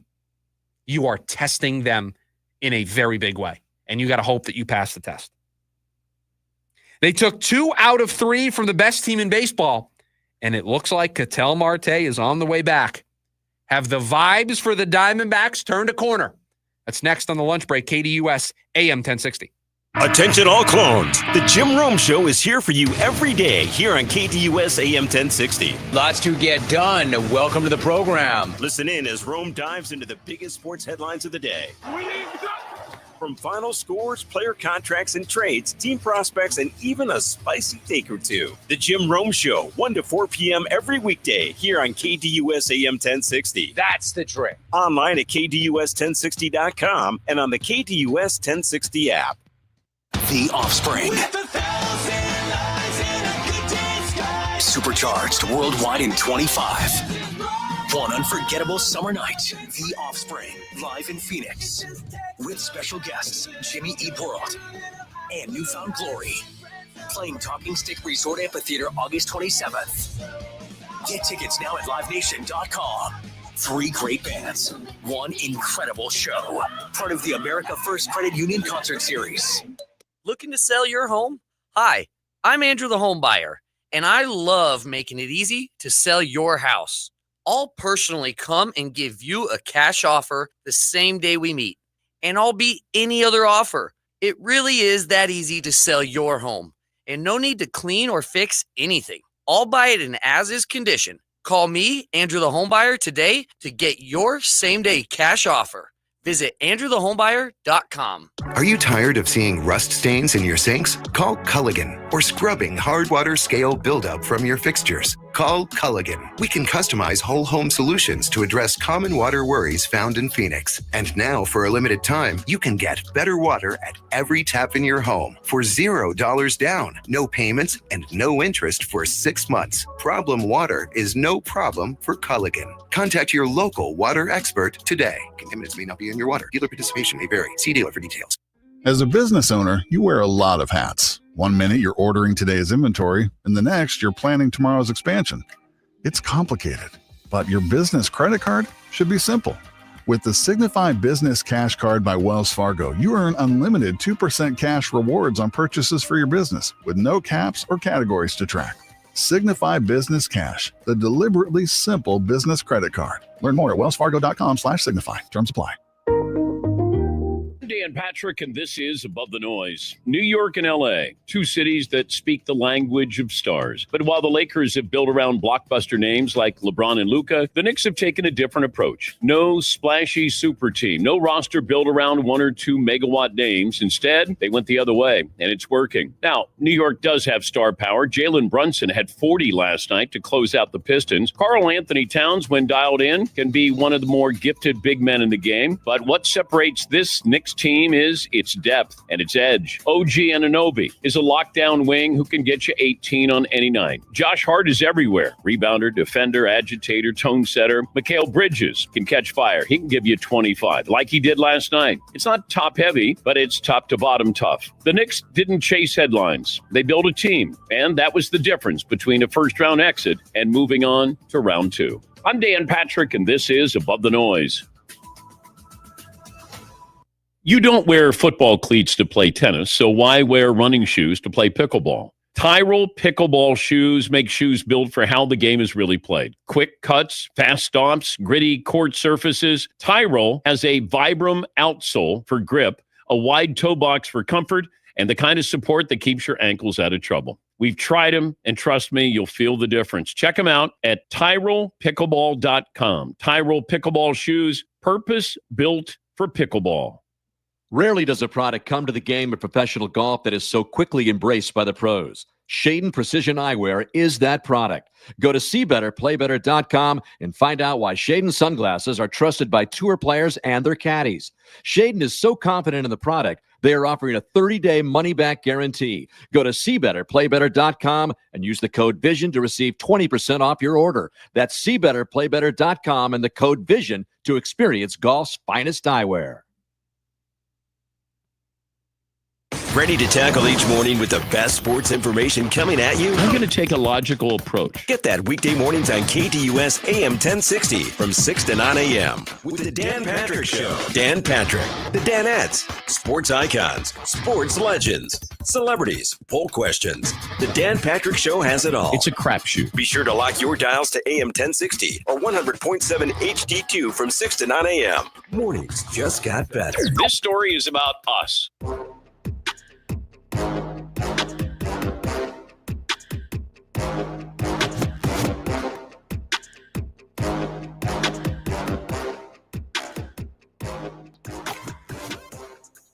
I think the baseball season is a constant reminder, especially in today's world, to just have a little bit of patience. Because one day we can be talking about a team, can be watching a team that just took 2 out of 3 for the best team in baseball. And we can think the sky's the limit for this squad. And then other days we can watch this team and wonder, are they going to get quality starting pitching? Is the bullpen going to be able to figure it out? Are they even going to be a 500 team? And we can ebb and flow and go back and forth between those two things. It is a lesson, I think, the sport of baseball to all of us, to not really overreact to the day-to-day stuff. Now, that's hard. We live in a 24/7 society, okay? You, with this phone here, my tablet, I've got in front of me right now, I have 2 screens, I have a laptop, a tablet, and a phone. I'm overloaded with information. I'm overloaded with drops. I can hit you with one of these.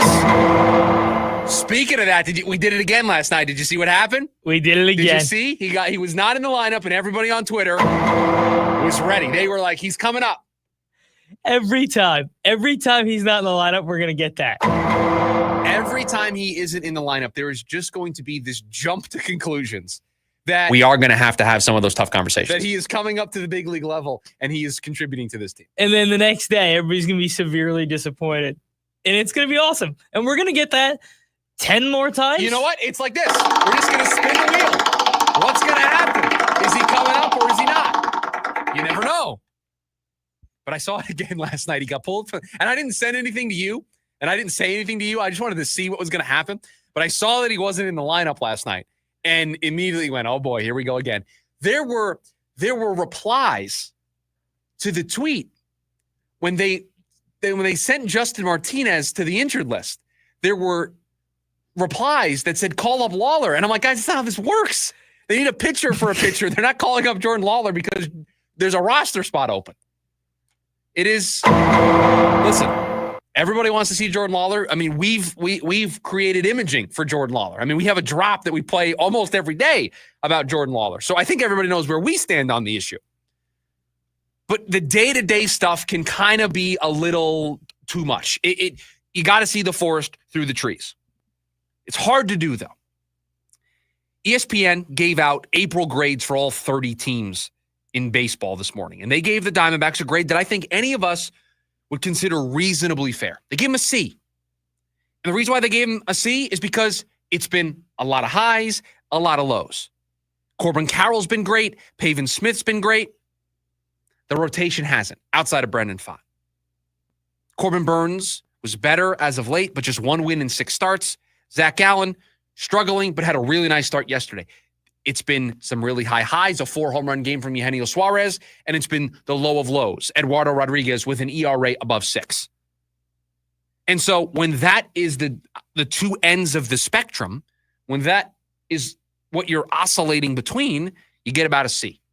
And the story pointed out that, quote, this still feels like a quality team, but we'll get a better read over the next 2 weeks as they play the Phillies this weekend and then have series against the Mets, Dodgers, and Giants, their first intra-division matchups of 2025. It's what we told you about this 16 game gauntlet. It is going to teach us a lot. If you want to write off the first month and you want us to keep having faith, keep having the buy-in of the talent level of this team, this is the chance to sell us that story. This is the chance to sell us that it was just a bad first month. It was just an up and down roller coaster first month. You started on a great note. And I think this week is the perfect reminder of not getting too high, not getting too low. Because Monday, after losing 4 of your last 5, barely salvaging the finale against Atlanta, you play the best team in baseball, you play a non-competitive game. Non-competitive game. And now you've lost 5 of 6.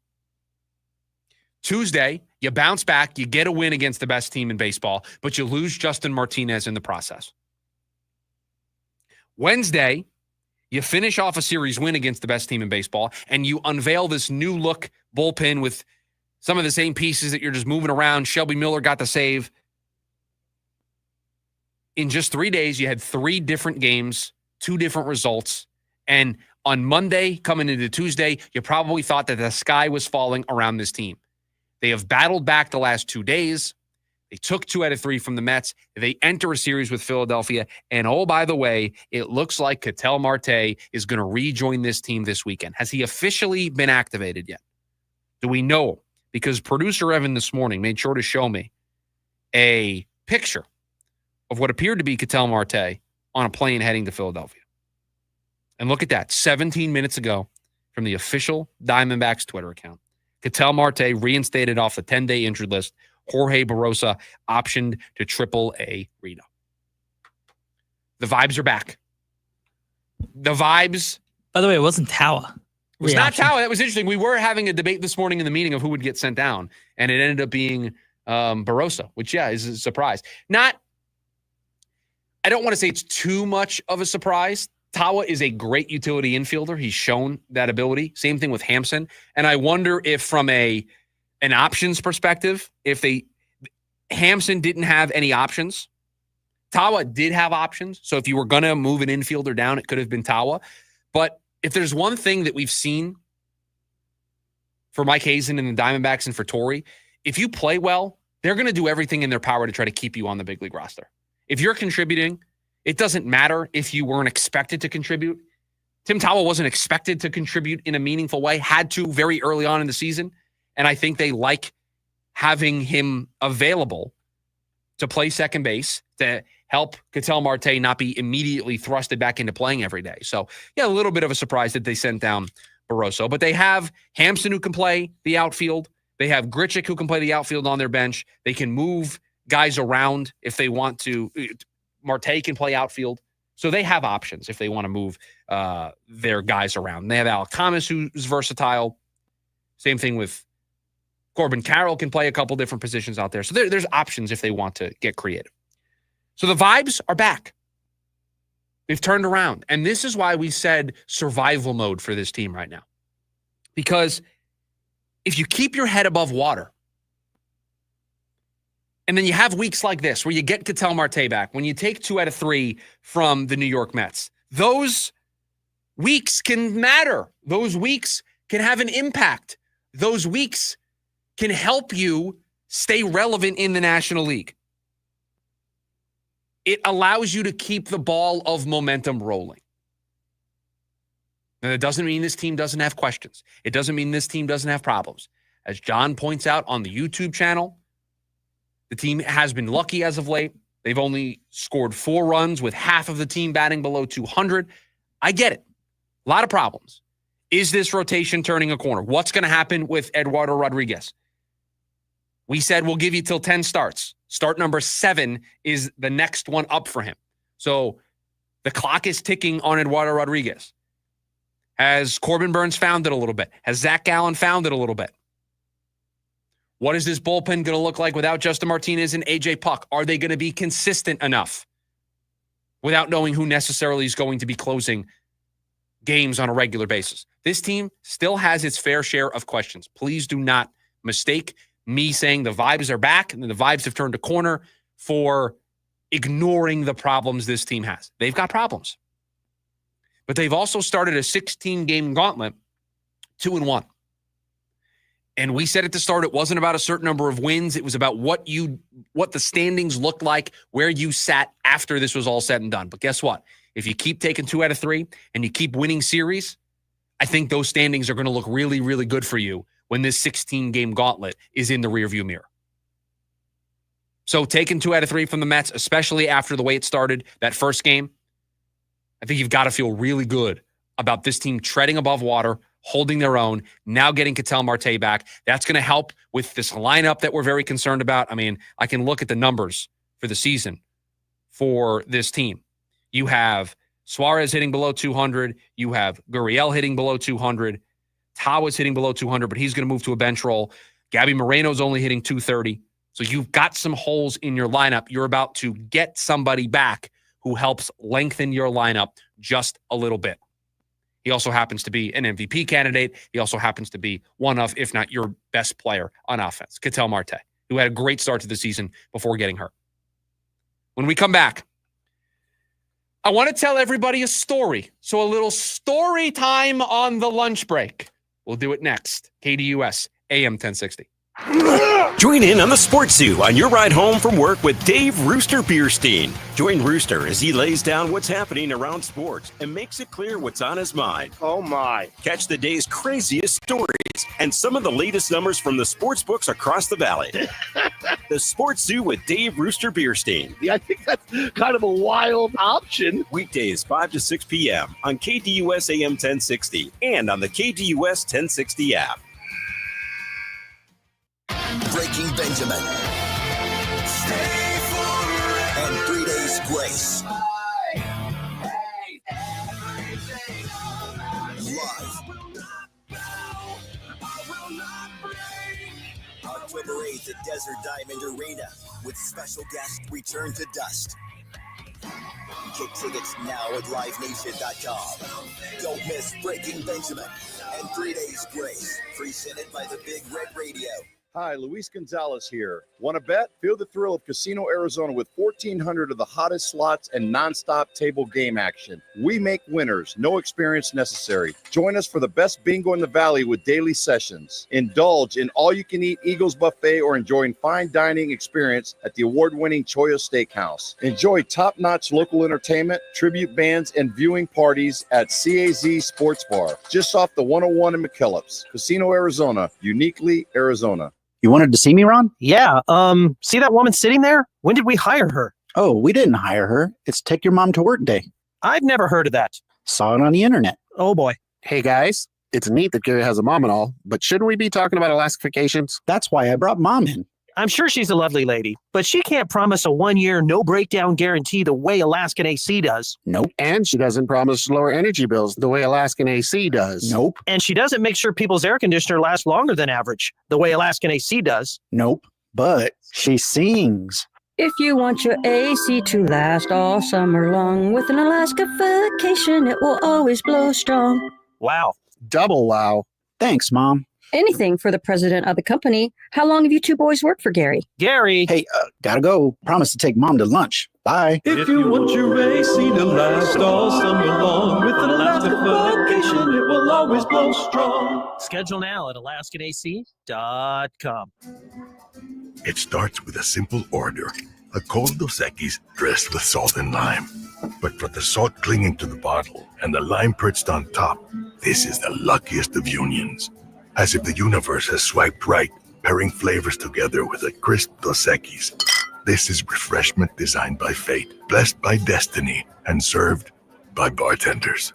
Enjoy Dos Equis responsibly. Copyright 2024 Dos Equis, imported by Cervezas Mexicanas, White Plains, New York. Hi, I'm Kamiko, the founder of Miko's Hot Chicken. When we started our family restaurant, we were also raising a family. But let me tell you, it wasn't easy. Our Chase Ink card was there to reward us on all of our business needs. Now we have a thriving location, and we're hungry for more. With the Chase Ink Business Unlimited card, you can earn unlimited 1.5% cash back on every purchase, so your business can go from here to possible. Chase for Business. Make more with yours. Real business owners compensated for their participation. Cards issued by JPMorgan Chase Bank and a member FDIC, subject to credit approval. Terms apply. The Varsity Sports Show with Vince D'Alicio is your hub for everything high school and college sports. Join Vince and friends as they give you the full picture on student athletes and where they're heading. Live interviews with coaches across the valley. Asking some of the tough questions. Varsity recaps and in-depth interviews with tomorrow's sports stars. The Varsity Sports Show with Vince D'Alicio. Live every Saturday morning from 9 to 11 a.m. Here on KTUS AM 1060 and on the KTUS 1060 app.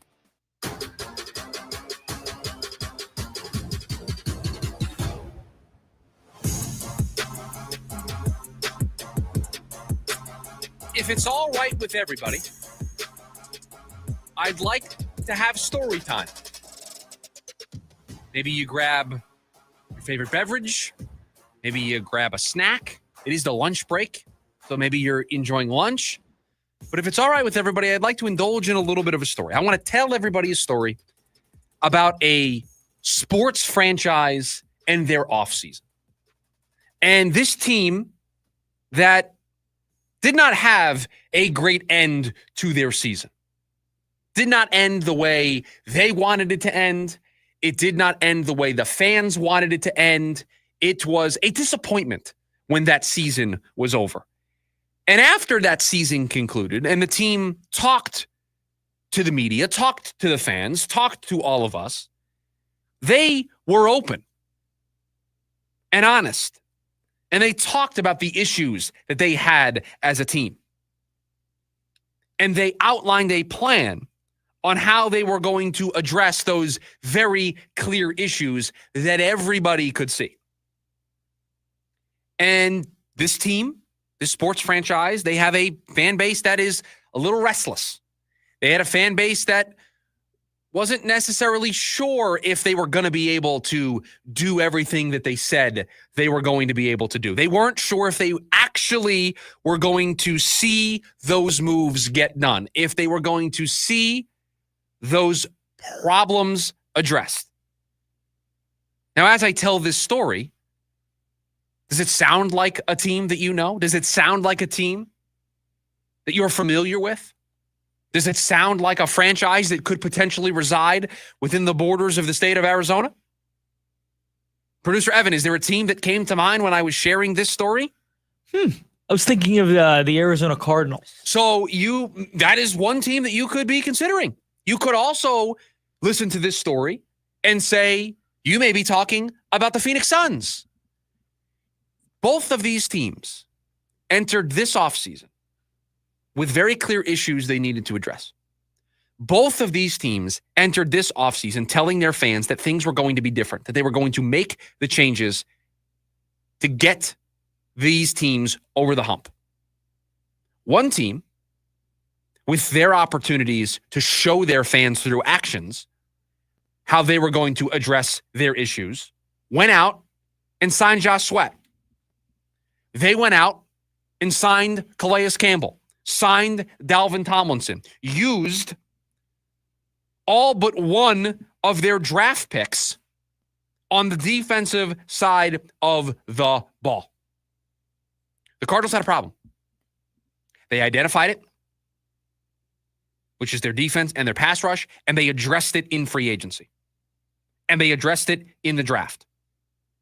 The Suns have a problem. The Suns need to learn and copy from what the Cardinals did this offseason.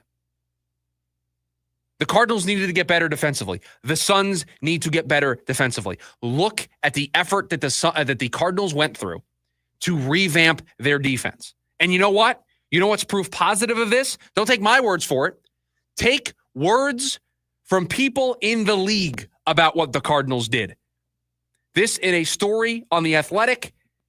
Anonymous executives giving unfiltered thoughts on the draft for every NFC team. Here's what some of these executives had to say about the Cardinals. Quote, they are trying to create an identity in how they are going to win. I'm just going to stop right there. Doesn't that sound exactly like what the Suns need to accomplish this summer? They are trying to create an identity in how they are going to win, and putting less pressure on their small quarterback is part of it. Listen, you didn't need to take a shot at Kyler Murray like that. That's a little unfair, whoever this executive was. You could have just said Kyler Murray. You put that in there because you could be anonymous. That's a low blow. And you could take a pot shot. That's what you were doing right there.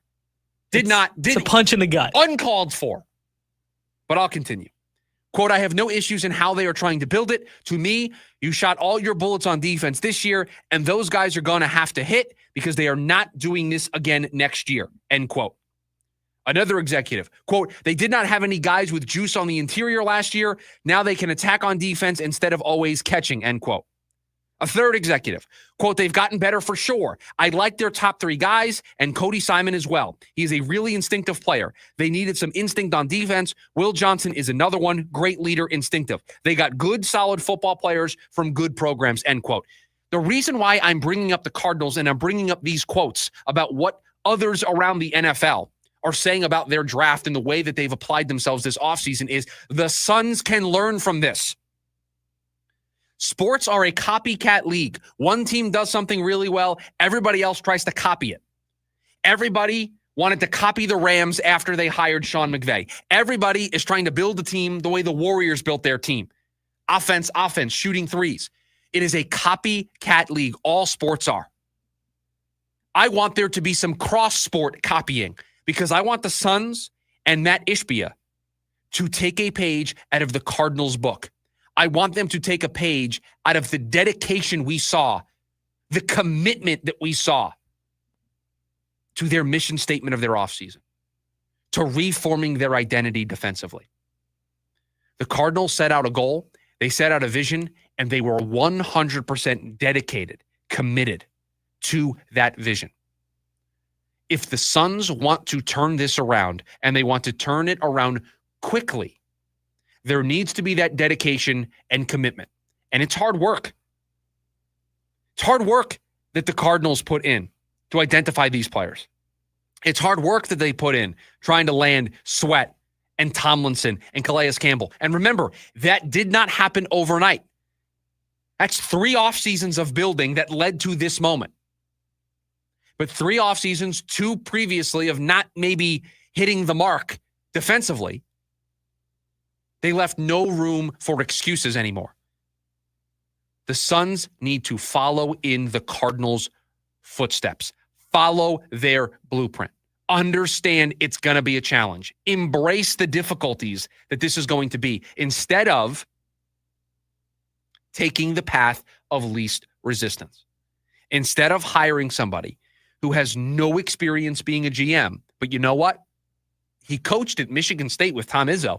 And he coached Matt Ishbia when Matt was there as a walk-on. And Matt Ishbia just so happens to be the owner of the Phoenix Suns. Have the Cardinals done anything like that? In fact, when the Cardinals, for the first time in forever, needed to conduct a new GM search, everybody thought. Now, Evan, this is before you moved to Arizona. This is before you went to ASU. This is well before your time. But when they fired Steve Keim, there was a fear There was a fear amongst Cardinals fans. There was a fear amongst this community that they were just going to promote somebody from within. That they didn't trust Michael Bidwell to go outside of the organization because Keim had been there forever. Keim was an assistant in the organization before getting promoted to GM. They hadn't conducted an outside executive search in decades. So everybody was afraid of, were they going to get somebody qualified? Were they going to be able to get somebody to fit this role? And I think everybody's in love with the job that Monty has done over these first 3 years. They went outside and they landed the plane. They did a great job. The Suns, presented with a similar choice of promoting somebody from within and going outside when you need a fresh voice, they took the easy route. And that's what I'm going to call this. Until I am proven otherwise, until I see a resume that is worthy of my opinion being changed, this was Matt Ishbia and the Phoenix Suns taking the easy way out, the path of least resistance. Instead of embracing this challenge the way the Cardinals have embraced the challenge of their rebuild. Instead of embracing how difficult this is, you took the easy way out. You didn't conduct an expansive search. You leaked out that you might be interested in Bob Myers to get everybody excited. Or the news leaked out from somewhere that you were interested in Bob Myers. And then you just promoted somebody from within. You promoted somebody from within for an organization that had a disastrous year last year. Nobody should be getting promotions in the basketball operations department for the job that they did a year ago. And yet there were 2 promotions. James Jones to senior advisor and Brian Gregory to general manager. The Cardinals are a blueprint. The Cardinals are a roadmap for the Phoenix Suns. It's up to them whether they choose to embrace it or to ignore it. So far, it looks like they're ignoring it. One more segment for us here this week on the show. We've got the leftovers. Producer Evan has all the stories that we didn't get to throughout the course of the program. We will do that next. It is the lunch break. KDUS AM 1060. James Out West, your home for sports down here in the desert. Join James and Pat the Stat Guy as they recap the weekend and dive deep into the numbers for the NFL, NBA, college sports, and more. That's 5 seasons of 1,200 yards. Player stats, team numbers, and contracts are just the start of the discussion for James and Pat. He started 815 career games. He threw 749 complete games. There's no hiding when it comes to stats. It's James Out West every Monday night from 7 to 8 p.m. right here on KTUS AM 1060 and on the KTUS 1060 app. 9 Inch Nails.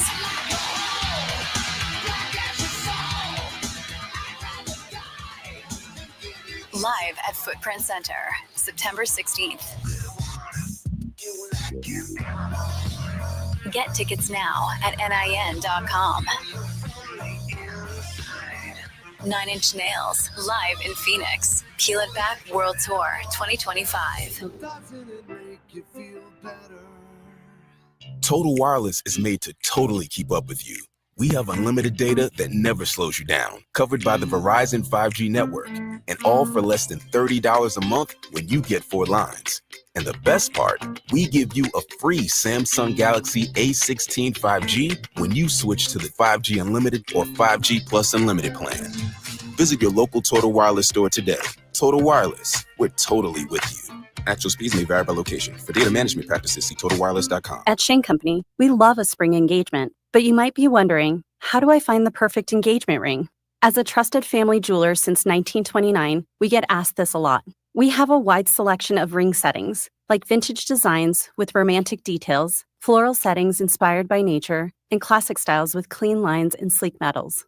Dreaming of the most beautiful diamond you've ever seen? At Shane Company, we handpick only the sparkliest center stones in all shapes and sizes, from oval to round to marquise, and more. We have gorgeous natural and lab-grown diamonds at competitive prices, in-store, ready to compare side by side. Drawn to certain colors? We're known for our rainbow of vivid natural sapphires, including shades of blue, straight out of a fairy tale, handpicked by our owner, Tom Shane. At Shane Company, we have the best free lifetime warranty that includes the center stone, plus resizing, repairs, and cleanings for life. Visit us at shaneco.com or in store. No appointment necessary. Shane Company, your friend and jeweler. Start your weekend of ASU baseball over on KAZG 1440. This Friday afternoon, join the Sun Devils on their road trip to Waco to square off against Baylor. With the start of May, ASU knows that every win counts as they get closer to the Big 12 tournament. The voice of the Sun Devils, Tim Healy, will have the call live. It's game 1 between ASU and Baylor this Friday. Pregame at 4:15 p.m. and first pitch at 4:30 over on KAZG 1440 and online at KDUS1060.com/Sun Devils.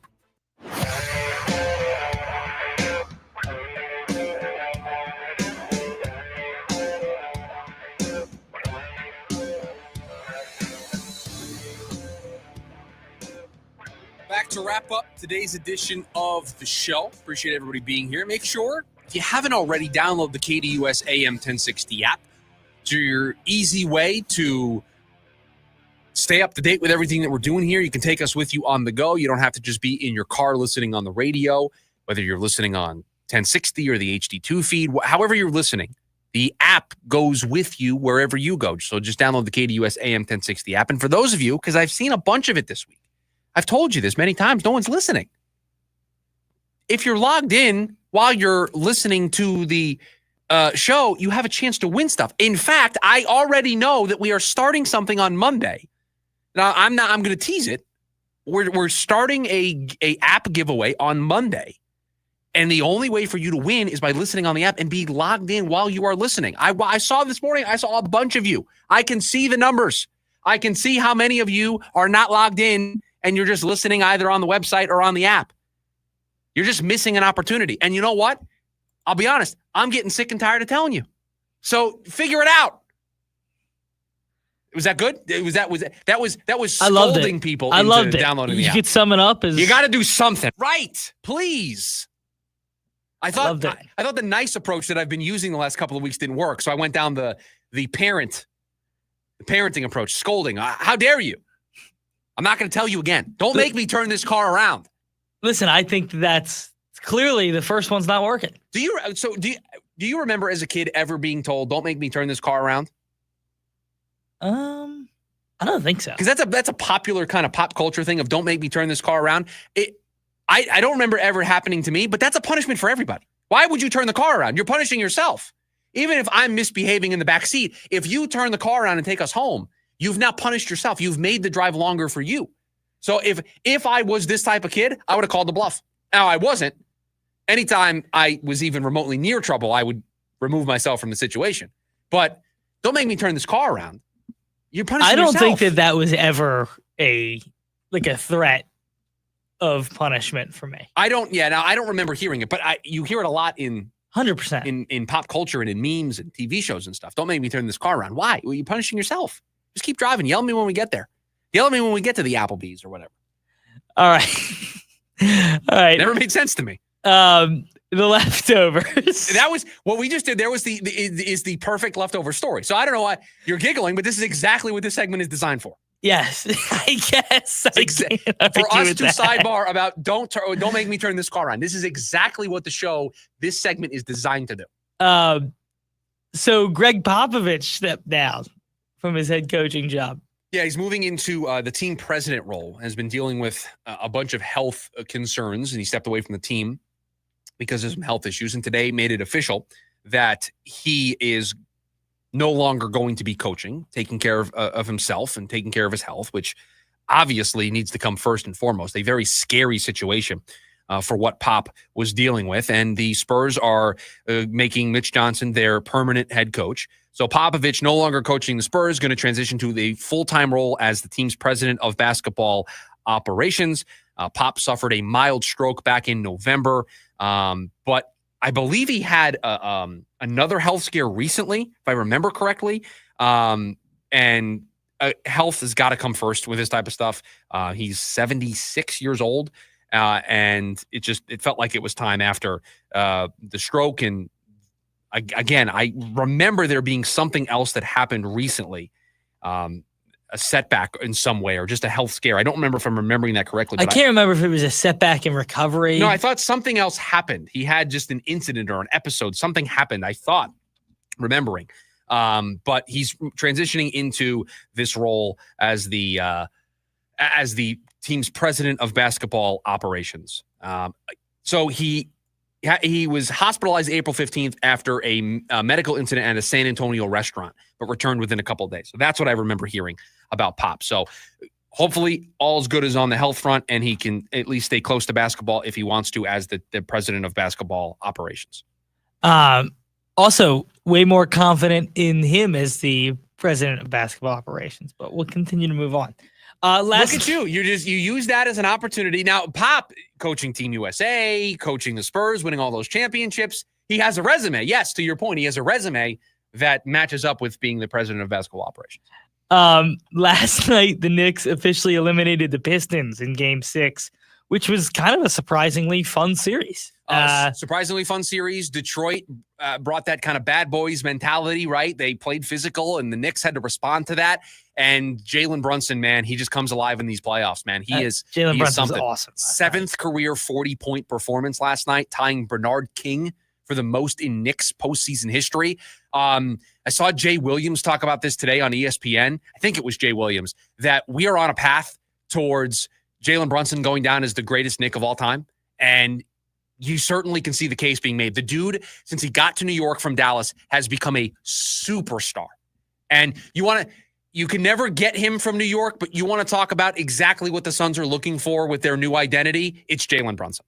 It is crazy, too, that him and Luka were both on the Mavs. Both on the same team, yes. Both no longer in Dallas. Both no longer Only there. one still playing in the postseason, though. Luka's out. Luka's done, but Jalen's still in. Still playing. Last night, Jose Ramirez had his 250th stolen base, which gives him 250 stolen bases and home runs. He becomes the first ever third baseman to do so, and only the second switch hitter to do so. I think one of the most underappreciated, not talked about enough superstars of this era of baseball. Legitimately. I agree. Jose Ramirez is not talked about enough for how special he is and how good of a baseball player he is. Now, when Lindor was there with him and the team was having more overall team success and they were making a decent amount of noise in the postseason, I think he got his due. I think he's just been lost in the shuffle of Aaron Judge and Bobby Witt Jr. and Gunnar Henderson and Shohei Ohtani and just names Juan Soto, Bryce Harper, just name superstars. Jose Ramirez is just not somebody who immediately comes to mind. But if you play a Sporkle quiz and you have to name guys who've had great seasons in the 2010s, Jose Ramirez's name is going to be on there quite a bit. A very underrated, I think underappreciated. In Cleveland, he's very appreciated. I think outside of that, very underappreciated baseball player. He is finished in the top 10 of MVP voting, 7 of the last 8 seasons now. Again, one of the most underappreciated players of this era of baseball.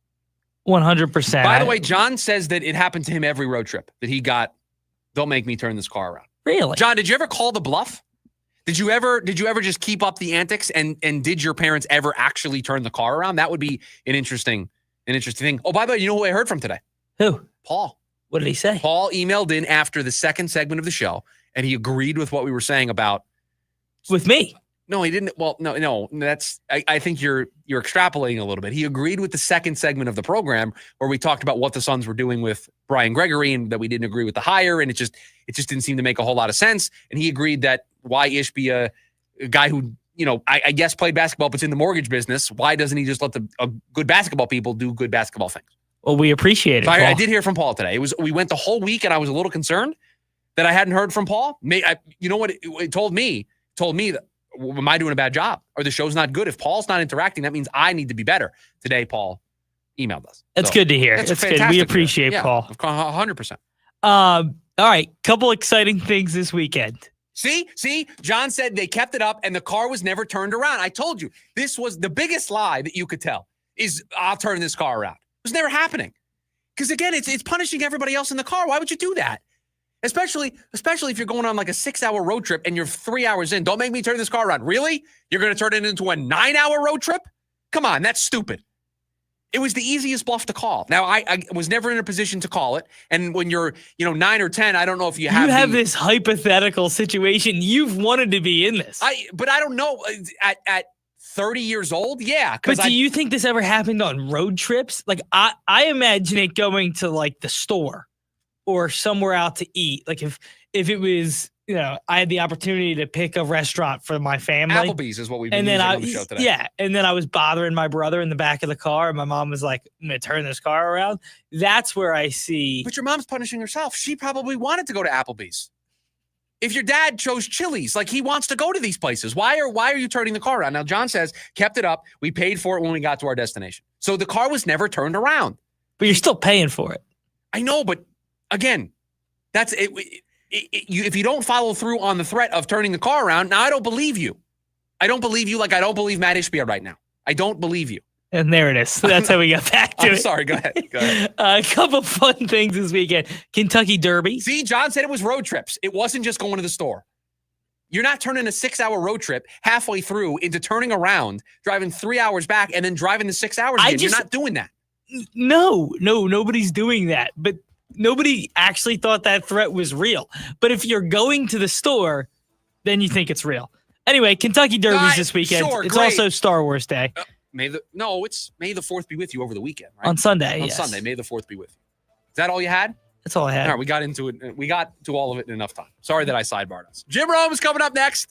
Appreciate everybody hanging out with us this week here on the program. Evan, thank you for all that you do. Everybody have a great Friday.